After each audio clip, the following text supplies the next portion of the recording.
The invitation arrived on a Tuesday afternoon. Cream-colored cardstock with gold embossed lettering that probably cost more than my monthly grocery budget. Marcus Chen and Victoria Sterling request the pleasure of your company at their wedding celebration. I traced my finger over my ex-husband's name, fighting the urge to laugh at the theatrical cruelty of it all. Before we jump back in, tell us where you're tuning in from, and if this story touches you, make sure you're subscribed, because tomorrow I've saved something extra special for you. Marcus had sent it to my office. My actual office, not my home. The message was clear. He wanted to rub this in my face publicly, professionally.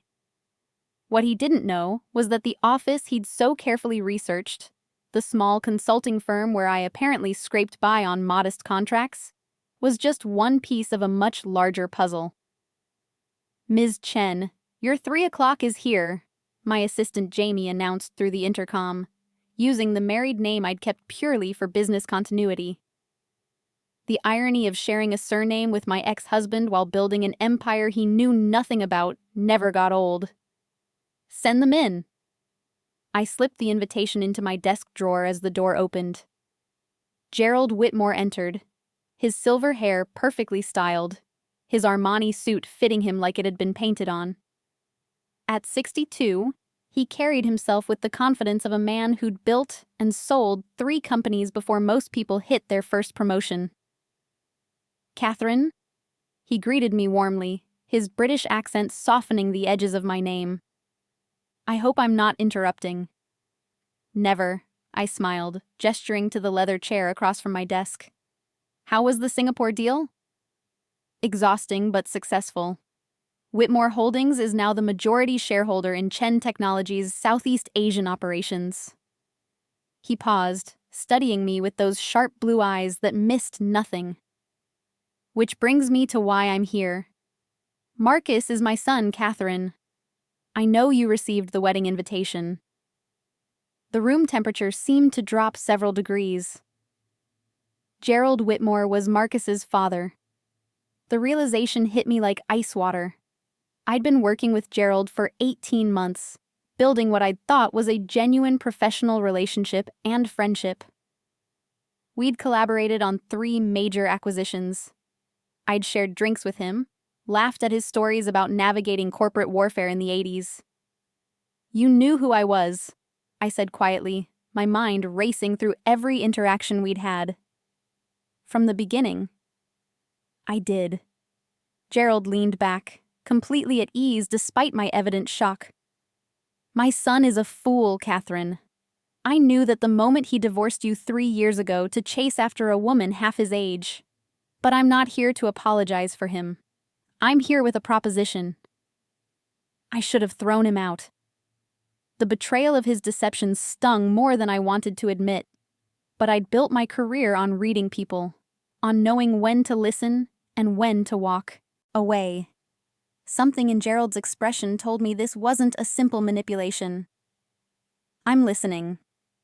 Marcus is marrying Victoria Sterling in 2 weeks. The Sterling family owns Sterling Industries, luxury hotels, commercial real estate, considerable political connections. It's a merger as much as a marriage." Gerald pulled out his phone, sliding it across the desk to show me a news article. "What Marcus doesn't know is that the Sterling family is 3 months away from bankruptcy. Victoria's father made some catastrophic investments in crypto and offshore ventures. They need Whitmore money to survive." "And you're allowing this marriage?" "I'm a pragmatist, Catherine. The Sterling name still carries weight, even if the fortune doesn't. But I'm also not blind to my son's character, or lack thereof." He retrieved his phone, his expression hardening. "Marcus has spent the past 3 years telling anyone who will listen that you were the problem. Too focused on work, too ambitious, too old to give him the family he wanted. Meanwhile, he's been bleeding the company dry with poor decisions and embezzlement I've only recently uncovered." My fingers drummed against the desk, a habit I'd developed when calculating risks. "What's the proposition, Gerald?" "Come to the wedding as my date." I actually laughed. It was such an absurd suggestion that for a moment I thought he was joking. but Gerald's expression remained serious, even as a slight smile played at the corners of his mouth. "You can't be serious." "I'm entirely serious. Marcus sent you that invitation to humiliate you. He's been planning this moment for months, according to Victoria's cousin, who happens to be on my payroll. He wants you there, dressed in whatever he imagines a divorced woman on a consultant's salary can afford, watching him marry a 26-year-old blonde who looks like she stepped out of a fashion magazine. He's even planned a speech where he'll toast to learning from past mistakes. The vindictiveness of it shouldn't have surprised me. Marcus had always been petty. When I'd asked for the divorce, when I'd finally agreed to the divorce he'd been threatening me with for months, he'd made sure to drag it out, to make it as painful as possible. He'd contested everything from the division of our meager shared assets to the custody arrangement of our cat, which he didn't even like. "And you want to crash your own son's wedding?" "I want to remind my son that actions have consequences," Gerald corrected. "He's been leveraging the Whitmore name to build business relationships he has no intention of honoring. He's promised clients access to Whitmore resources that don't exist. He's signed contracts using forged documents bearing my signature." His jaw tightened. I've given him chance after chance to correct course. Instead, he's doubled down, assuming I'll always clean up his messes because he's family. So this is punishment. Preparing and narrating this story took us a lot of time, so if you are enjoying it, like this video, it means a lot to us. Now back to the story. "This is education," Gerald said. "And yes, perhaps a bit of punishment. But Catherine, I'm not asking you to do this purely for my benefit. Marcus has been systematically destroying your reputation in business circles. He tells people you were an adequate administrative assistant who got ideas above her station, that you tried to control his career, that you're bitter and unemployed." My hands clenched into fists beneath the desk. I'd heard whispers of this, of course.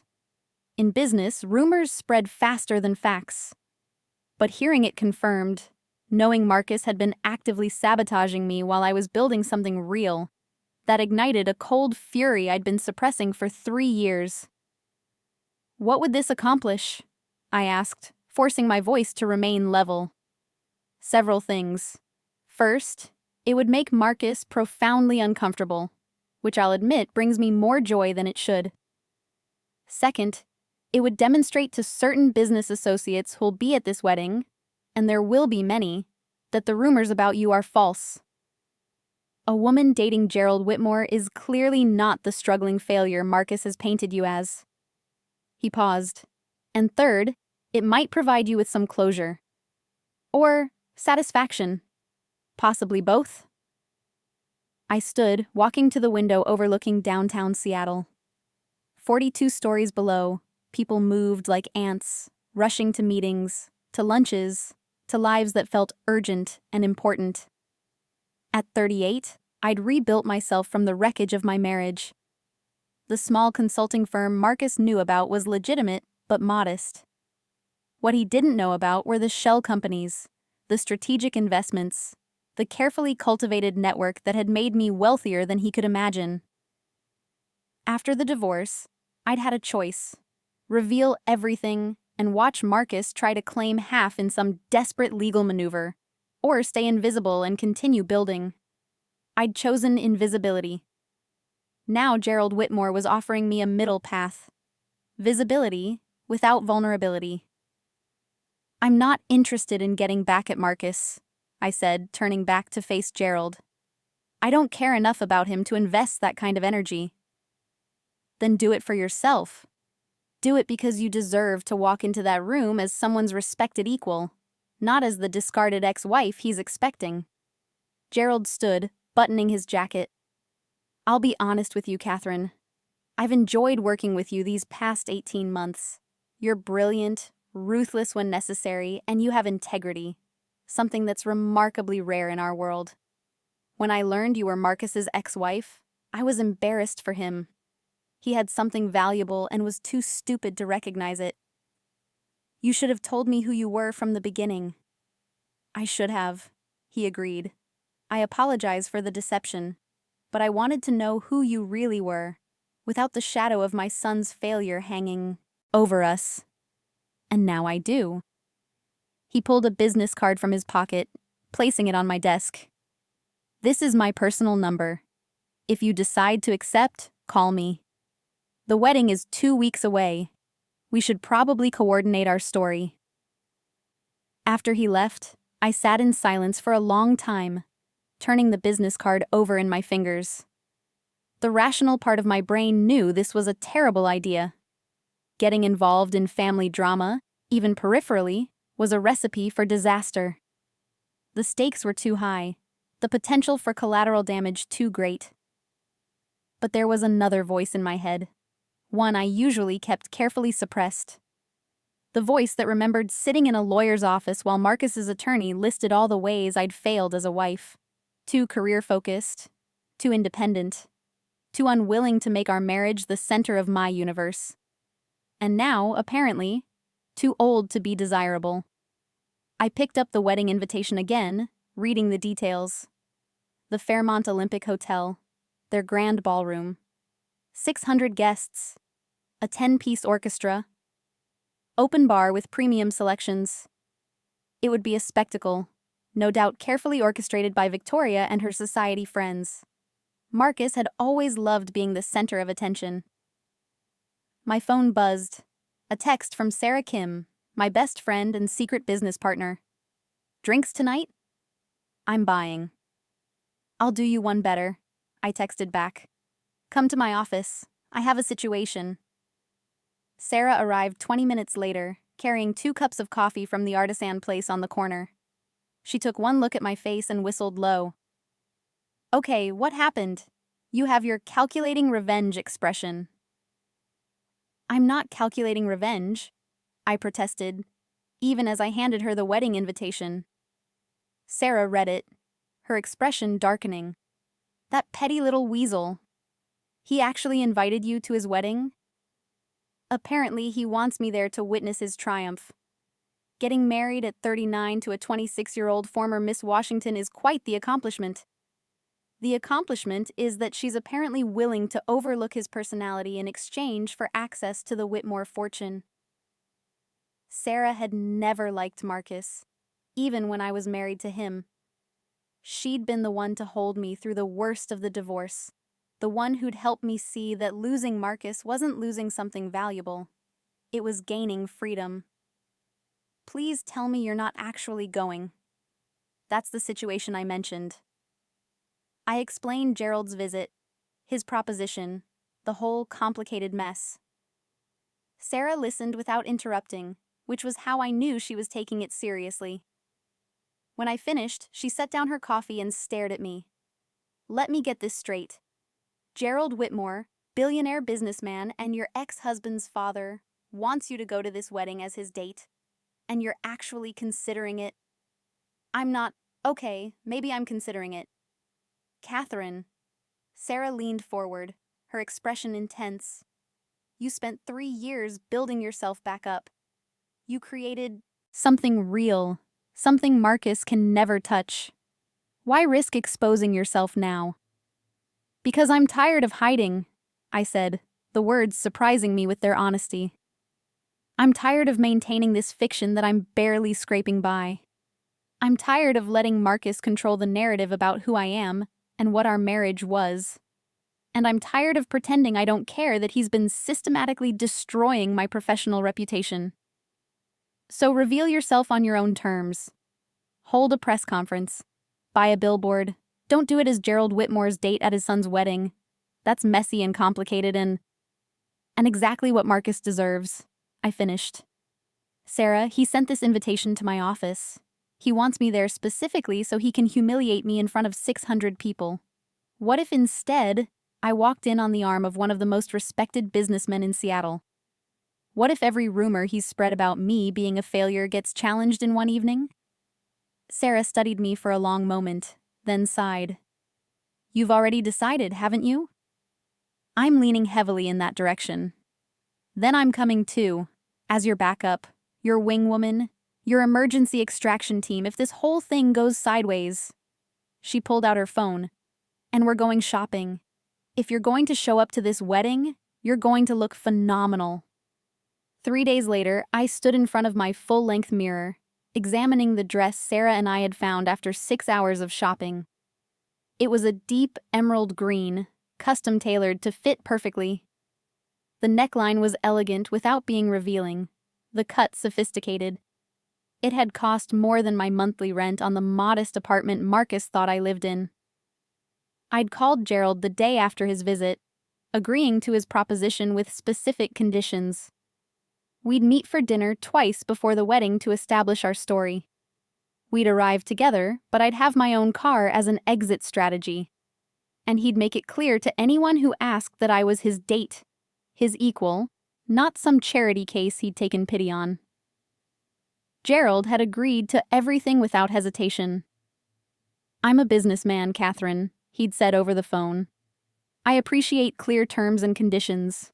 This arrangement will benefit us both. Marcus gets his comeuppance, you get your reputation restored, and I get to spend an evening with intelligent company instead of watching my son make a fool of himself alone." Our first dinner had been surprisingly pleasant. We'd met at a quiet French restaurant downtown, the kind of place where business was regularly conducted over 7-course meals. Gerald had been charming and honest, answering my questions about why he'd really kept his identity secret. "I wanted to see if you were the woman Marcus described or the woman I suspected you really were," he'd admitted over the appetizer course. "Marcus painted you as controlling and cold, but your business decisions showed someone strategic and principled. I wanted to know which version was true. And what did you conclude?" "That Marcus was projecting. He's the controlling one, angry that you refused to be controlled. And as for cold," Gerald had smiled, "you're simply someone who doesn't suffer fools, which in business is a virtue, not a flaw." The second dinner, just 2 days before the wedding, had been more personal. Gerald had told me about his late wife, Marcus's mother, who died when Marcus was 16. "She was the disciplinarian," he'd explained. "I was the one who gave in, who made excuses for him. After she died, I let him get away with too much. I thought I was being compassionate, giving him space to grieve. Instead, I created a man who believes he's entitled to whatever he wants without consequences." "You can't blame yourself for who Marcus became," I'd said. "He's an adult. He makes his own choices."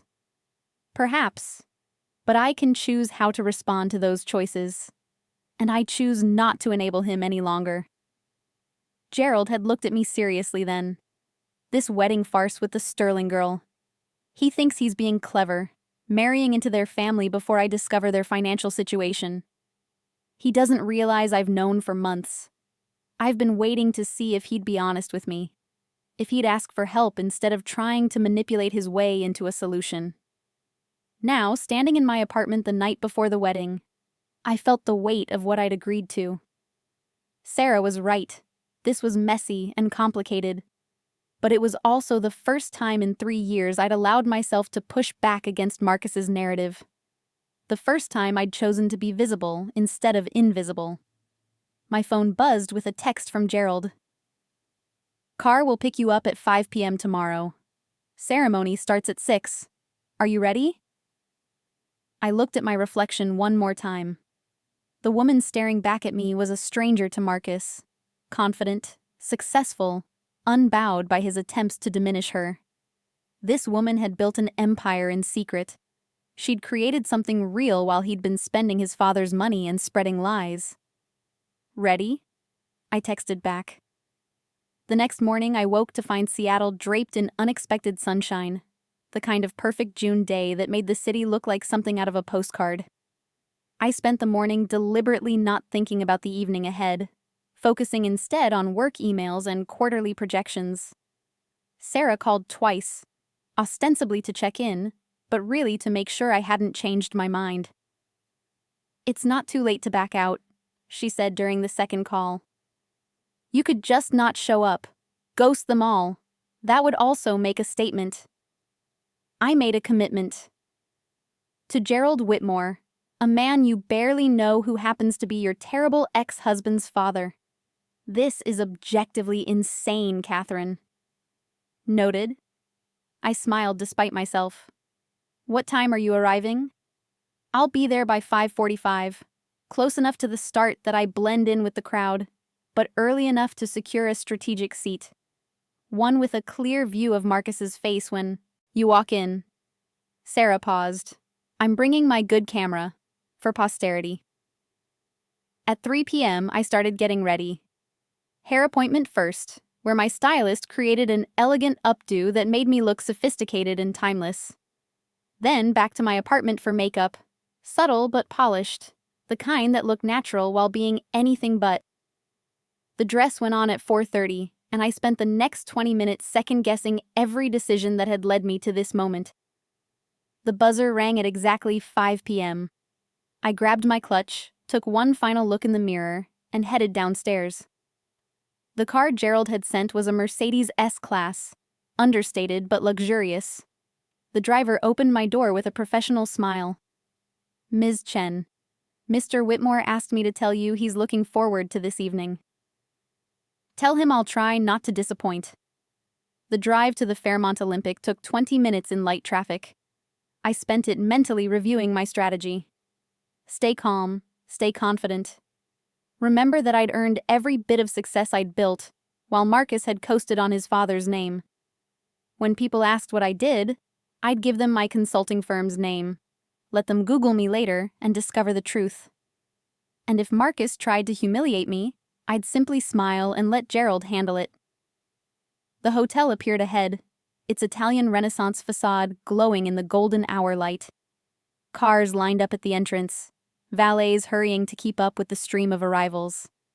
I spotted Gerald immediately, standing near the entrance in a perfectly tailored tuxedo, looking every bit the distinguished businessman he was.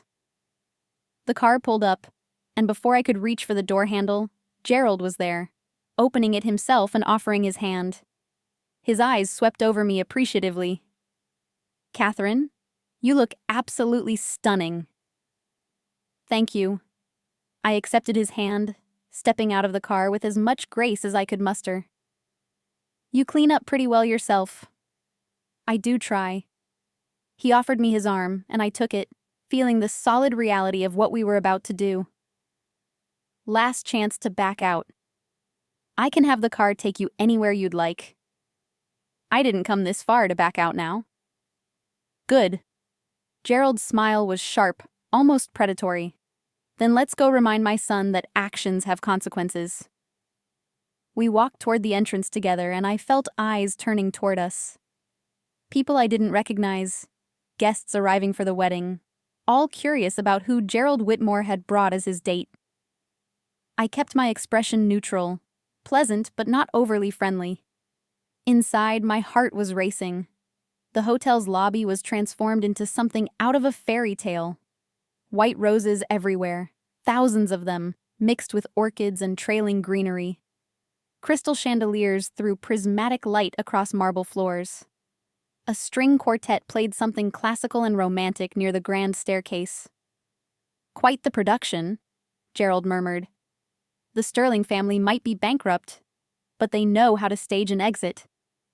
We followed the flow of guests toward the ballroom, where a formal receiving line had been set up.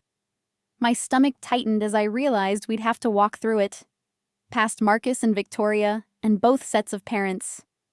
There was no way to avoid it without causing a scene. Breathe, Gerald said quietly. You belong here. Remember that. The line moved slowly. I could see Marcus ahead, tall and handsome in his tuxedo, his dark hair styled perfectly. Victoria stood beside him, blonde and beautiful and barely old enough to rent a car. She looked exactly like the type of woman Marcus had always been attracted to. Decorative, unchallenging, more interested in appearances than substance. We were 3 couples away now. 2 couples. 1 couple. And then we were there, and Marcus was looking at me, and I watched his expression cycle through confusion, recognition, and shock in the span of 3 seconds. Catherine? His voice came out strangled. What are you? Marcus. Gerald's tone was cool, cutting his son off mid-sentence. Congratulations on your marriage. Allow me to introduce my date, Catherine Chen.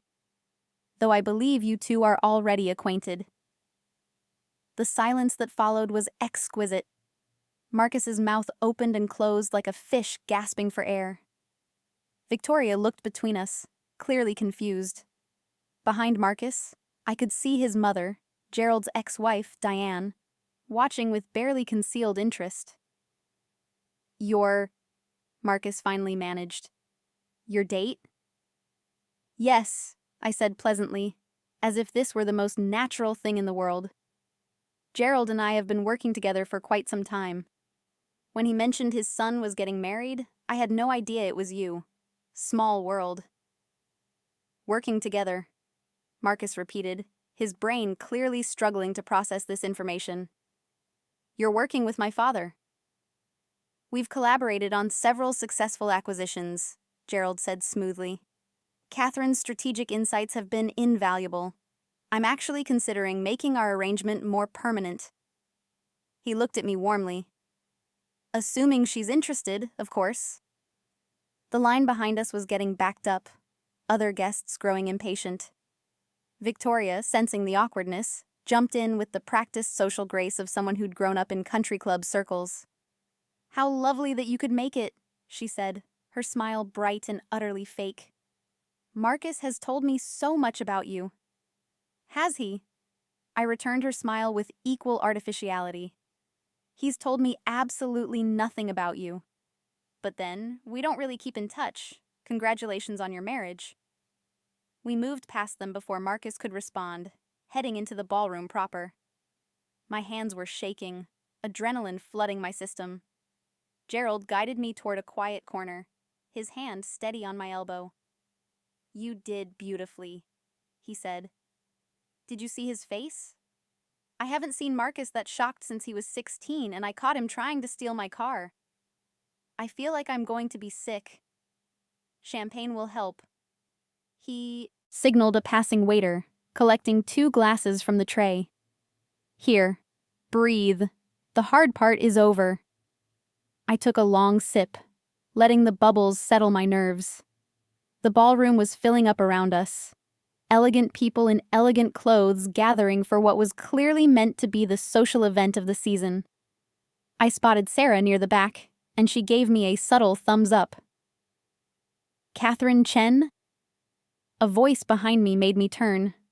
A woman in her 50s, dripping in diamonds, was looking at me with intense curiosity. The Catherine Chen from Chen Strategic Consulting? Yes, I said cautiously. I've been trying to get a meeting with you for 6 months. Your firm handled the Morrison acquisition last year. Brilliant work. Absolutely brilliant. She extended her hand. Patricia Wong. I'm the CEO of Wong Enterprises.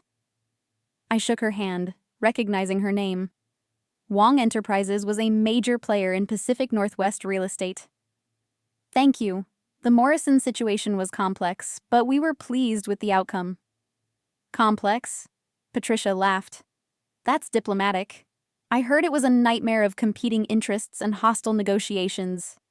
Yet you pulled it off with minimal losses and maximum gain for your client. She glanced at Gerald. You're a lucky man, Mr. Whitmore. Catherine here is something special.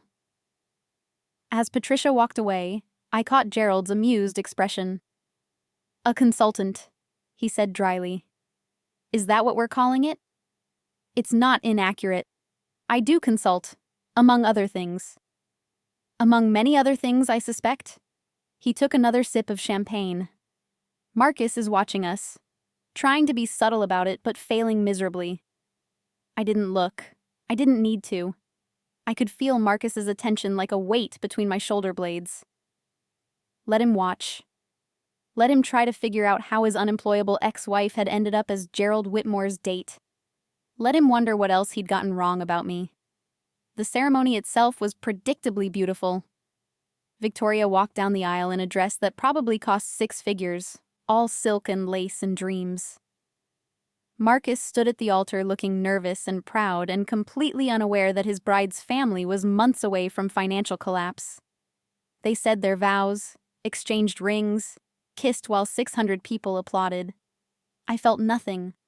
No regret, no longing, not even the satisfaction I'd anticipated. Looking at Marcus, watching him promise forever to someone new, I realized that I'd truly moved on. He was simply a person I used to know, someone who'd once been important, but was now just a character in a story I'd left behind. The reception that followed was even more elaborate than the ceremony. Dinner was a 7-course affair featuring everything from oysters to Wagyu beef. The wine flowed freely.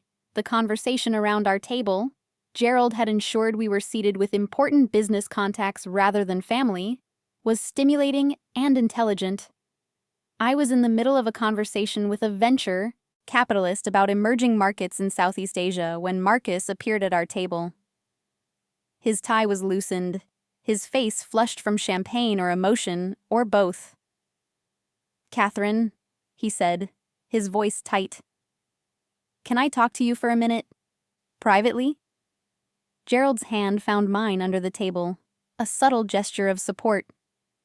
"That's up to Catherine," he said mildly, "though I'd hate for her to miss the main course."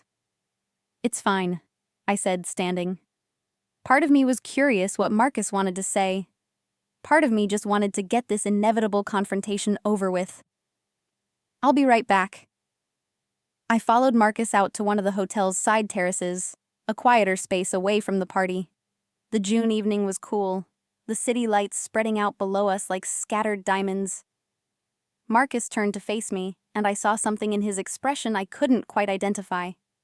Anger, definitely, but also confusion and something that might have been hurt. "What the hell are you doing here?" he demanded. "With my father?" "I'm attending a wedding I was invited to," I said calmly. "With a date I enjoy spending time with. Is there a problem?" "A problem? Catherine, you're here with my father." "My father. At my wedding." "Yes, I'm aware. I was there when we arrived together." Marcus ran his hand through his hair, destroying its careful styling. "This is insane. How do you even know him? Have you been seeing him? Is this some kind of sick revenge plot?" The accusation was so absurd I actually laughed. "Marcus, I met your father through business. We've been working together on several projects. When he mentioned his son was getting married and I saw it was you, we decided it would be an interesting evening. That's all." "That's all?" Marcus repeated mockingly. "You just happened to be working with my father. You, the woman who couldn't even get hired at Reynolds Technologies for an entry-level position."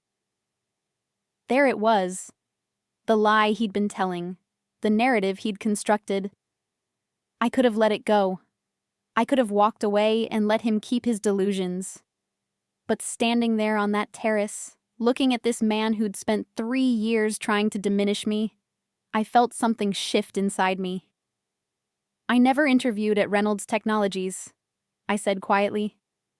"I own Reynolds Technologies. I have since before I met you. Everything you think you know about my career, about my life, it's been carefully curated fiction." Marcus stared at me like I'd started speaking another language. "You? What? The struggling consultant thing? The modest apartment? The secondhand car? The inability to land a real job?" "All of it was a test, Marcus. A test you failed spectacularly." I took a step closer to him. I built a successful business in my 20s. After my first 3 relationships ended with men who wanted access to my money more than they wanted me, I decided to try something different. I presented myself as someone ordinary, someone who needed support rather than someone who had resources. I wanted to see who you really were. "You're lying." But his voice was uncertain now. "Am I? Google me when you get a chance.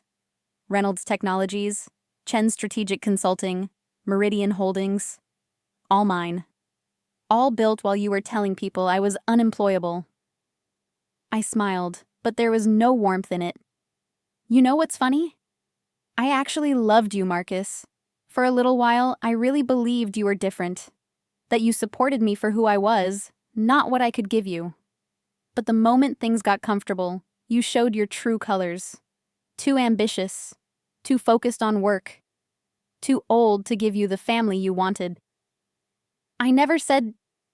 You said all of it. To me, to your friends, to anyone who would listen.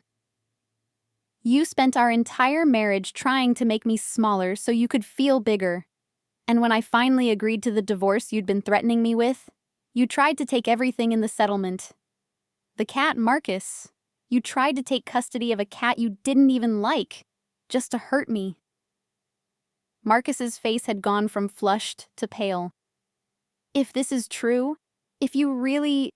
Why didn't you ever tell me? Why did you let me think? Because by the time I realized you were failing my test, I didn't care enough to correct your assumptions. I softened my voice slightly because despite everything, I had loved him once. Marcus, I hope you're happy with Victoria. I hope this marriage is everything you want it to be. But stop telling people lies about me. Stop trying to damage my reputation because your ego can't handle the fact that I moved on. I turned to walk back inside, but Marcus grabbed my arm. Not hard, but enough to stop me. When I looked at him, I saw something crumbling in his expression. The carefully constructed image of his life, maybe. Or just his understanding of the past 3 years. You're really dating my father? He asked, his voice small. We're attending a wedding together. What happens beyond that is none of your business. I gently removed my arm from his grip. Go back to your bride, Marcus. She's probably wondering where you are. And congratulations again. I mean that sincerely. I left him there on the terrace and walked back into the ballroom with my head high. Gerald saw me approaching and stood, concern evident in his expression. Everything all right? Perfect, I said, accepting the fresh champagne he offered me. Marcus and I had a long overdue conversation. I think he understands the situation now. Good. Gerald clinked his glass against mine. Because the speeches are about to start, and I have a feeling this is going to be entertaining. He was right. The best man, Marcus's college roommate, went first with a rambling story about their fraternity days. The maid of honor, Victoria's sister, gave a tearful speech about true love and perfect couples. And then it was Marcus's turn. He stood at the head table, microphone in hand, and looked out at the 600 guests. His eyes found mine, in the crowd, held for just a moment, and then moved on. Thank you all for being here tonight, he began, his voice steady despite what had just happened between us. Victoria and I are so grateful to have you share this celebration with us. I want to particularly thank my father, Gerald Whitmore, for his support and guidance throughout my life. Gerald raised his glass in acknowledgement, his expression unreadable. Marriage is about finding the right partner, Marcus continued, and I could see where this was going. The toast to learning from past mistakes, Gerald had mentioned. It's about finding someone who compliments you, who shares your values and your vision for the future. Someone who's ready for the same things you're ready for. The dig was obvious if you knew about our history. I waited for the anger to come, but it didn't. Instead, I felt a strange kind of pity. Marcus was standing there on his wedding day, unable to resist taking a shot at his ex-wife. That said more about him than it ever could about me. So here's to Victoria, Marcus raised his glass, to new beginnings, and to having the wisdom to recognize what really matters in life, to love, to family, and to not repeating the mistakes of the past. The room erupted in applause and cheers. Victoria kissed him, beaming with happiness, and I sat there, Gerald's hand finding mine under the table again, realizing that I'd won something tonight without even trying. I'd won my freedom from caring what Marcus thought. I'd won the knowledge that his opinions about me had no power anymore. That was classless, Gerald said quietly, his voice carrying an edge of anger. Even for Marcus. It's fine, I assured him. He needed that. One last attempt to feel superior. Let him have it. The rest of the evening passed in a blur of dancing and conversation. I talked business with at least a dozen people who'd heard of my work, exchanged cards with 5 potential clients, and generally had a better time than I'd expected. Sarah appeared at one point, slightly drunk, and entirely delighted with how the evening had turned out. That speech, she said, pulling me aside near the bar. What an absolute tool. But did you see the way people were whispering after you and Gerald sat back down? Half this room is trying to figure out who you really are. Good, I said. Let them figure it out. I'm done hiding. At 11 p.m., as the party was still going strong, Gerald touched my elbow. Would you like to leave? I think we've accomplished what we came here to do. I think so too. We made our way toward the exit, stopping occasionally to say goodbye to acquaintances. As we passed the head table, Victoria caught my eye and gave me a smile that seemed genuine beneath its practiced polish. I nodded back, wondering if she knew what she was really getting into, marrying into this family, tying herself to Marcus's chaos. The Mercedes was waiting outside, the driver holding the door open. Gerald helped me in, then slid in beside me. As the car pulled away from the hotel, I looked back at the glowing windows, the party still in full swing. Thank you, I said to Gerald. For tonight. For the opportunity to face that situation on my terms. Thank you for agreeing to it, he replied. And for giving me the chance to remind my son that he's not nearly as clever as he thinks he is. He paused. Catherine, I meant what I said about making our business arrangement more permanent. You're exceptionally good at what you do. Whitmore Holdings could benefit from your expertise. I'll think about it, I said, and I meant it. But right now, I just want to go home, take off these heels, and process what just happened. Understandable, Gerald smiled. Though I do hope you'll agree to dinner next week. Just dinner, not as part of any elaborate revenge scheme. Simply 2 people who enjoy each other's company. I looked at him, really looked at him, seeing not Marcus's father or a business opportunity, but a genuinely interesting man who'd treated me with respect and kindness. I'd like that. The car dropped me off at my apartment building, the one Marcus had never visited, the one that reflected my actual lifestyle rather than the fiction I'd maintained. As I rode the elevator up to the penthouse level, I felt lighter than I had in years. The wedding had been everything I'd feared and hoped for. Marcus had gotten his moment of petty superiority. I'd gotten mine of quiet revelation. And in the middle of it all, I'd discovered that I didn't need his approval or validation. I never had. My phone buzzed as I unlocked my door. A text from Sarah. Video of Marcus's face when you walked in just hit my Instagram. Already got 50 comments asking who you are. Let the truth begin. I smiled, setting my clutch on the entry table and finally taking off those heels. Tomorrow I'd deal with the fallout. Tomorrow I'd decide what to do about Gerald's offer. Tomorrow I'd figure out what came next. But tonight, I'd simply enjoy the satisfaction of knowing that I'd walked into Marcus's wedding as his unemployable ex-wife and walked out as someone he'd dramatically underestimated. And that was enough. The week after Marcus's wedding felt like standing in the eye of a hurricane. The calm was deceptive, temporary, and I knew the real storm was still coming. Monday morning started with my phone exploding. Texts, emails, LinkedIn messages. Everyone wanted to know about Catherine Chen, the mysterious woman who'd attended the Whitmore Sterling wedding on Gerald Whitmore's arm.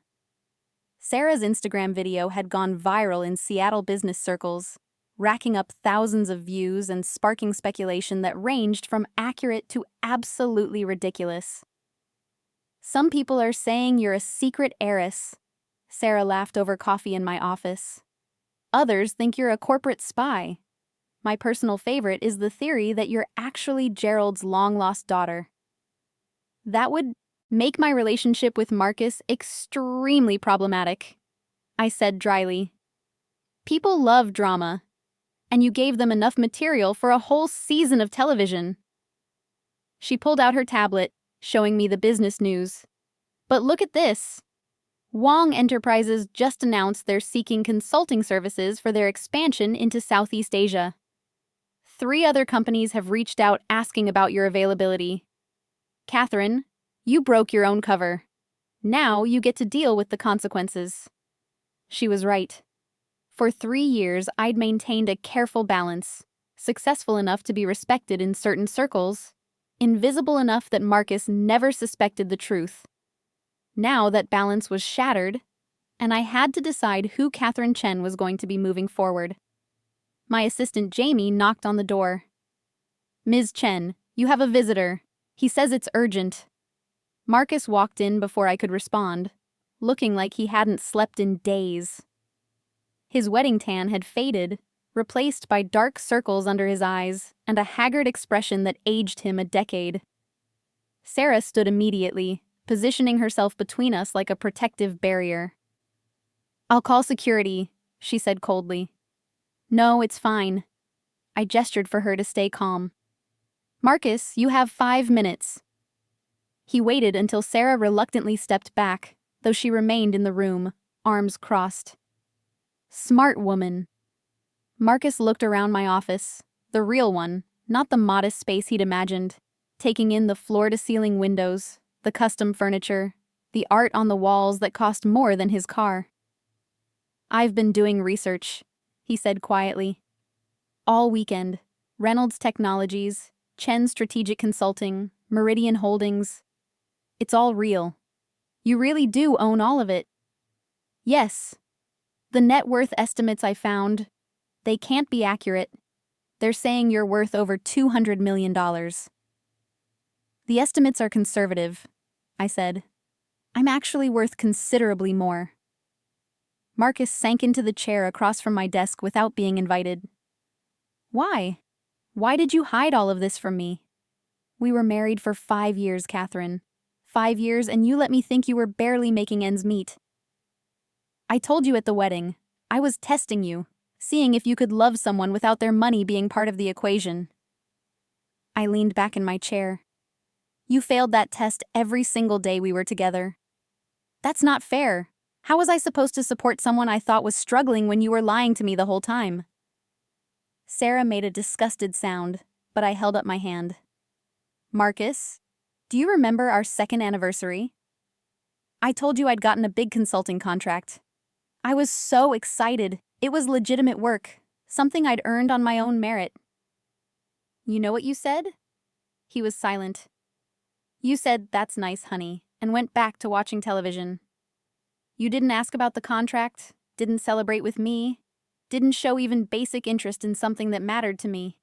Because in your mind, my career was just a hobby, something to keep me busy until I decided to focus on being your wife full-time. I was proud of you. You were tolerant of me," I corrected. "There's a difference. You tolerated my work the way you'd tolerate a child's art project. Patronizing. Dismissive. And the moment I showed too much independence or spent too much time on my business, you'd guilt me about not being present enough in our marriage." Marcus ran his hands over his face. "I made mistakes. I know that. But you made mistakes too, Catherine. You lied to me for our entire relationship. I presented a version of myself to see how you'd respond, and you responded by trying to control me, diminish me, and ultimately discard me for someone younger and more malleable." I softened my voice slightly. "Marcus, I'm not telling you this to hurt you. I'm telling you because you need to understand something. The problem in our marriage wasn't my ambition, or my age, or my career focus. The problem was that you needed someone who would make you the center of their universe, and I was never going to be that person. Victoria makes me the center of her universe," he said, and there was something defensive in his tone. "Does she? Or does she make the Whitmore fortune the center of hers?" Marcus's jaw tightened. You don't know anything about my relationship with Victoria. I know her family is bankrupt. I know they're 3 months away from losing everything, and your marriage is their lifeboat. I pulled up a file on my computer, turning the screen toward him. I also know that 2 days after your wedding, Victoria met with a divorce attorney. Not to file, just to understand her options, specifically what she'd be entitled to if your marriage ended within the first 5 years. The color drained from Marcus's face. How do you can't possibly. I can, and I did. Marcus, I don't tell you this to gloat. I tell you because Gerald asked me to. I closed the laptop. Your father loves you. Despite everything, he wants you to be happy. But he's done enabling your worst impulses. The embezzlement you've been involved in, the forged signatures, the business deals you've made using his name. He knows about all of it. Dad knows? Marcus looked genuinely panicked now. He's known for months. He's been giving you rope, waiting to see if you'd hang yourself or climb out of the hole you've been digging. I stood, walking to the window. Here's what's going to happen. Gerald is going to offer you a choice. You can accept a position in one of Whitmore Holdings' satellite offices, something entry-level where you'll actually have to work for your success, or you can be cut off entirely. No more trust fund. No more using the Whitmore name. No more safety net. He can't do that. He absolutely can. And he will, unless you prove you're capable of change. I turned back to face him. As for Victoria, that's your problem to solve. But if you're smart, you'll get a prenup validated immediately and have an honest conversation about what you both want from this marriage. Because right now, you're both pretending to be something you're not, and that never ends well. Marcus stood slowly, looking lost. This was a man who'd spent his entire adult life coasting on his father's reputation and his own charm. Now, both were failing him, and he didn't know how to function without them. I really did love you, you know, he said quietly. In the beginning, before everything got complicated. I know. I loved you too. And I had, in my own way. But love isn't enough when two people want fundamentally different things from life. You wanted a partner who would orbit around you. I needed a partner who could orbit with me, side by side. We were never going to work, Marcus. The money just made it more obvious. After he left, Sarah let out a long breath. That was surprisingly mature of you. I expected more vindictive satisfaction. I got my vindictive satisfaction at the wedding. Now I'm just tired of the whole mess. I checked my phone, seeing a text from Gerald. Speaking of messes, I'm having dinner with Gerald tonight. He wants to discuss the formal business proposal. Are you going to accept? I don't know yet. Working with Gerald has been profitable and interesting, but taking an official position with Whitmore Holdings would mean giving up some of my independence. I'd have to consider whether the benefits outweigh the costs. That evening, I met Gerald at a private dining room in a restaurant overlooking Elliott Bay. The sun was setting over the water, painting the sky in shades of orange and pink that looked almost artificial in their beauty. Gerald was already there, 2 glasses of wine poured and waiting. You spoke with Marcus today, he said as I sat down. It wasn't a question. I did. He's processing. He came to my office afterward, angry, confused, humiliated. He accused me of betraying him by working with you. Gerald took a sip of wine. I told him he'd betrayed himself long before I entered the equation. How did he take that? Poorly, but I gave him the ultimatum you mentioned. Satellite office or severance. He has until the end of the week to decide. Gerald studied me carefully. I want to apologize for putting you in the middle of my family's dysfunction. When I approached you with the wedding proposition, I told myself it was about business and justice. But the truth is, I was also being petty. Using you to teach my son a lesson he should have learned years ago. I went into it with my eyes open, I assured him. And honestly, it was cathartic. I got closure I didn't know I needed. Good, because I'd hate to think I'd damaged our professional relationship with my personal agenda. He slid a folder across the table. This is the formal offer. Chief Strategic Officer of Whitmore Holdings. You'd have autonomy over your division, significant equity stake, and a seat on the board. You could maintain your existing companies as subsidiary operations. Essentially, I'm offering you the resources to expand your empire while protecting it under the Whitmore umbrella. I opened the folder, scanning the terms. It was generous. More than generous. It was the kind of offer that would catapult me into a completely different stratosphere of business influence. But it would also tie me to Gerald, to his family, to the complications that came with the Whitmore name. This is a substantial commitment, I said carefully. It is, which is why I'm not asking for an answer tonight. Take your time. Review it with your lawyers, your advisors. Make sure it's what you want. Gerald paused. But Catherine, I want you to know something. This offer isn't contingent on anything personal between us. If you decide you never want to have dinner with me again after tonight, the professional opportunity still stands. I'm not Marcus. I don't confuse business with personal relationships. I appreciate that. I closed the folder, setting it aside. Can I ask you something? Why me?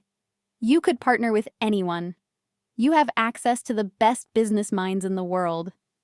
What made you decide I was worth all of this? Gerald smiled, and there was genuine warmth in it. Do you remember the Tanaka merger last year? The one everyone said was impossible because the cultural differences between the companies were too extreme? Of course. We spent 8 months on that deal. You spent 3 days in Tokyo, meeting with their executives.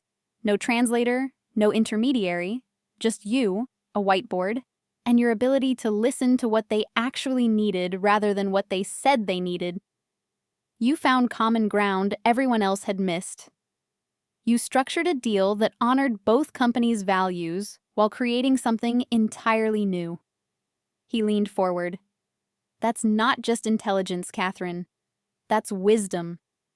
Emotional intelligence combined with strategic thinking. And it's incredibly rare. Thank you, I said, genuinely touched. So yes, the offer stands regardless of personal feelings, but I'd be lying if I said I didn't hope there might be personal feelings worth exploring. Gerald's expression turned slightly vulnerable. I'm 62 years old. I've been divorced for 15 years. Most of my relationships since then have been with women who wanted access to my wealth or my connections. You're the first person in a very long time who doesn't need anything from me, who chose to spend time with me because you enjoyed my company, not because of what I could give you. I thought about that as our dinner arrived. Gerald was right. We'd built something genuine over the past 18 months, before either of us had ulterior motives. We'd worked late nights on complex deals, shared frustrations about difficult clients, celebrated successes. He was intelligent, ethical, and funny in a dry way that appealed to me. And yes, he was Marcus's father, which would always be complicated. But Marcus was an adult. His feelings about his father's choices weren't my responsibility. I enjoy your company too, I said honestly. But I need to be clear about something. I'm not looking for someone to save me or complete me. I'm not looking to be anyone's project or trophy. If we're going to explore whatever this might be, it has to be between equals. I wouldn't want it any other way. We spent the rest of dinner talking about everything except business, travel, books, the strange hobby Gerald had of collecting vintage maps. It was easy, comfortable, the kind of conversation that flowed naturally without effort. By the time dessert arrived, I'd made my decision about the business offer. I'll accept the CSO position, I said, but I want to maintain full control over my existing operations. They'll function as subsidiaries, but I make the final decisions about their direction. Done. I'll have the contracts drawn up by the end of the week. Gerald raised his wine glass. To new partnerships. To new partnerships, I echoed, clinking my glass against his. The next 3 months were a whirlwind of activity. The announcement of my position at Whitmore Holdings made waves in the business community. Forbes ran a profile piece titled "The Secret Empire of Catherine Chen," detailing my rise from unknown consultant to power player. The attention was uncomfortable at first, but I learned to navigate it. Marcus chose the satellite office in Austin, Texas. He and Victoria moved at the end of September, and according to Gerald, they were attempting marriage counseling. Whether it would work was anyone's guess, but at least Marcus was trying. Sarah and I celebrated one evening in my penthouse apartment, the one I could finally acknowledge publicly. She'd brought champagne and an inappropriate amount of takeout food. "So," she said, sprawling across my couch, "you're officially out. How does it feel to not be hiding anymore?" Terrifying, liberating, exhausting. I laughed. All of the above, but good. It feels good to just be myself without maintaining the fiction. And Gerald? How's that situation developing? Slowly, carefully, we're taking our time. I poured us both more champagne. It's strange, Sarah. I spent 5 years married to someone who never really saw me. Now I'm dating someone who sees exactly who I am and likes it. It's unsettling in the best possible way. You deserve that, Sarah said firmly. You deserve someone who appreciates how brilliant and driven and sometimes terrifyingly competent you are. If that person happens to be your ex-husband's father, well, that's just bonus entertainment for the rest of us. The following weekend, Gerald invited me to his estate on Bainbridge Island. We took his boat across the water. The late October sun warmed despite the approaching winter. His home was exactly what I'd expected. Elegant, understated, filled with art and books and the accumulated treasures of a well-lived life. We made dinner together, something simple but perfect. As we ate on his terrace overlooking the Sound, watching the sun set over the Seattle skyline, Gerald reached across the table and took my hand. "I want to tell you something," he said, "and I need you to just listen until I'm done." All right. When my wife died, I thought I'd never feel that kind of connection again. The kind where you can sit in comfortable silence or talk for hours, where you trust someone completely with who you are. I'd resigned myself to pleasant companionship at best. Then I met you, and you were everything I didn't know I was looking for. Smart, fierce, independent. Someone who challenged me and inspired me and made me want to be better. He squeezed my hand gently. "I know this is complicated. I know my relationship with you has hurt Marcus, though he's doing his best to accept it. I know there will be people who judge us or question our motives. But Catherine, I'm 62 years old. I don't have time to waste on relationships that don't matter. And this, you, mattered to me more than I expected anything to matter again." I felt tears prick at the corners of my eyes, which annoyed me. I wasn't someone who cried easily, but Gerald's honesty, his vulnerability, moved something deep inside me. "I care about you too," I said. "More than I thought I would. More than is probably wise, given the circumstances. But you're right. Life's too short to deny something real because it's complicated. So we're doing this? Officially?" "We're doing this. Officially." I smiled. "Though I'm keeping my own apartment. I need space to be myself sometimes." I wouldn't have it any other way. That Christmas, I spent the holidays with Gerald at his estate. Marcus and Victoria came for Christmas Eve dinner, which was initially awkward but gradually became easier. Victoria was trying, genuinely trying, to understand who she'd married and what she wanted from life. Marcus was humbler, less certain of himself, but maybe better for it. Over dessert, Marcus raised his glass. "I want to propose a toast to family in all its complicated, messy, unexpected forms, and to learning from our mistakes." He looked at me directly for the first time that evening. "Catherine, I'm sorry for how I treated you. During our marriage and after. You deserved better, and I wasn't capable of giving it to you then. I hope I'm becoming someone who could be now, even if that ship has sailed. Thank you, Marcus, I said sincerely. I hope you're happy. Both of you. Victoria nodded, her smile genuine. We're working on it, one day at a time. Later that night, after Marcus and Victoria had left and Gerald and I were cleaning up the kitchen together, he pulled me close. Thank you for giving us, a chance, he said. Thank you for being patient with the mess. It's my mess too now, I pointed out. Might as well embrace it. On New Year's Eve, Gerald and I hosted a party at his estate. Business, associates, friends, people I'd been hiding from for years. Sarah was there with her new boyfriend, a venture capitalist who actually seemed worthy of her. Patricia Wong from Wong Enterprises came, along with half a dozen other CEOs and entrepreneurs I'd worked with over the years. As midnight approached, Gerald found me on the terrace, looking out at the dark water and the fireworks starting to bloom over Seattle. Happy almost New Year, he said, wrapping his arms around me from behind. Happy almost New Year, I echoed, leaning back against him. Any resolutions? I thought about that.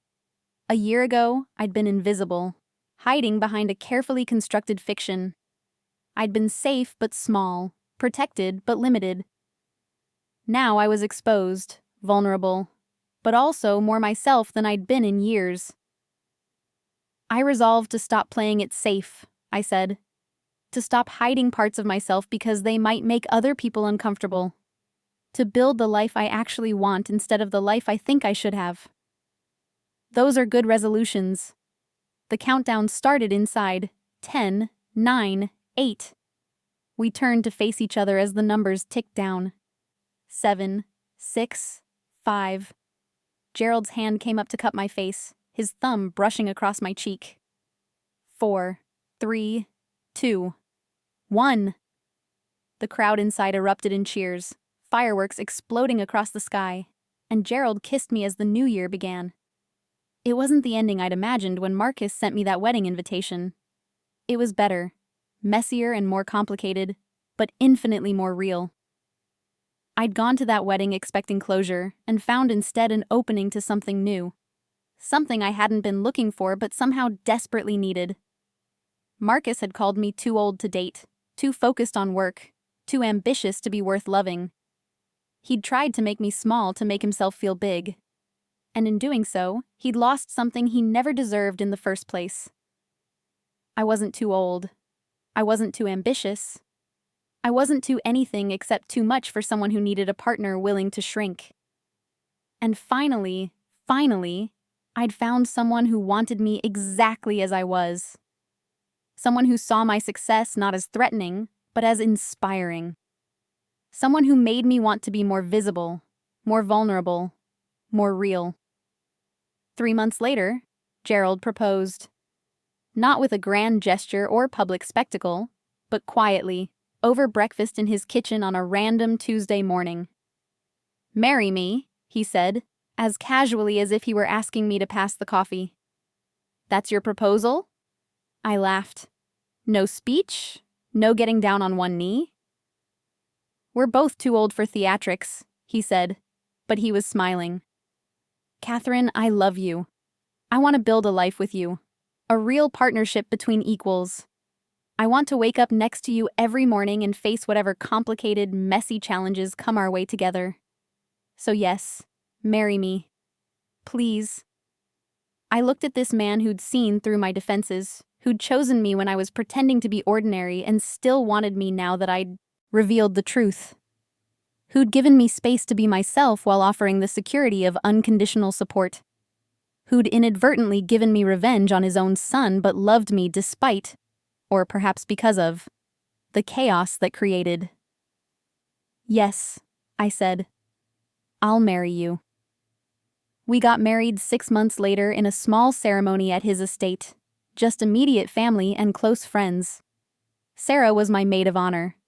Marcus stood as Gerald's best man, which was awkward, but somehow felt right. Victoria and I had developed a tentative friendship, 2 women who'd both been underestimated by the same man, finding solidarity in shared experience.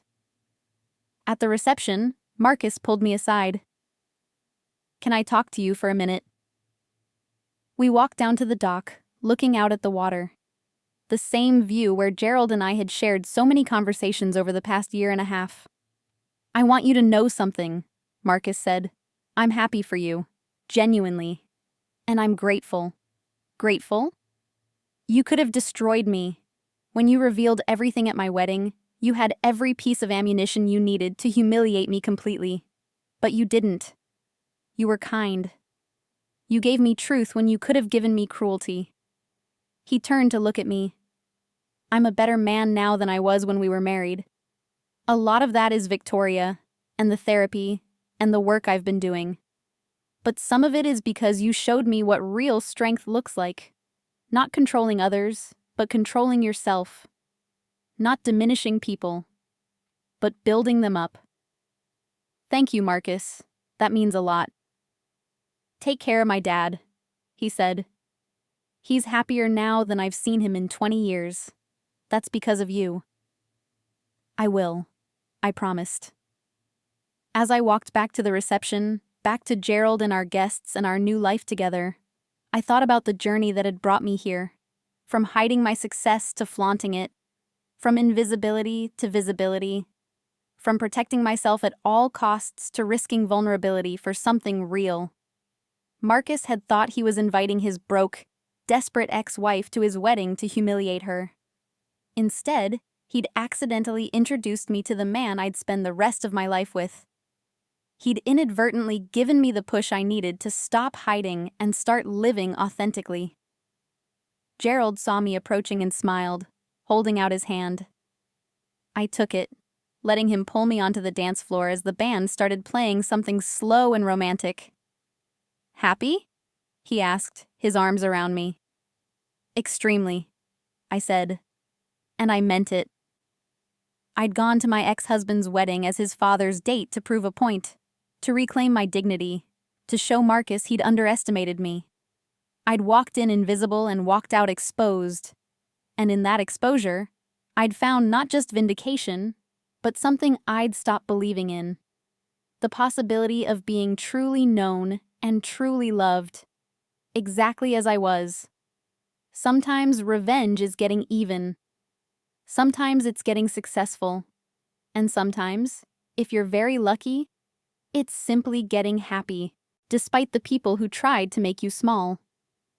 As Gerald and I danced, surrounded by people who knew the real me and celebrated her, I realized that was the best revenge of all. Not destroying Marcus or proving him wrong, but building a life so full and rich and genuine that his opinion of me simply didn't matter anymore. I'd been too old, too ambitious, too focused on work to be Marcus's wife. But I was exactly right to be Catherine Chen, entrepreneur, strategist, partner, and finally, after so many years of hiding, myself.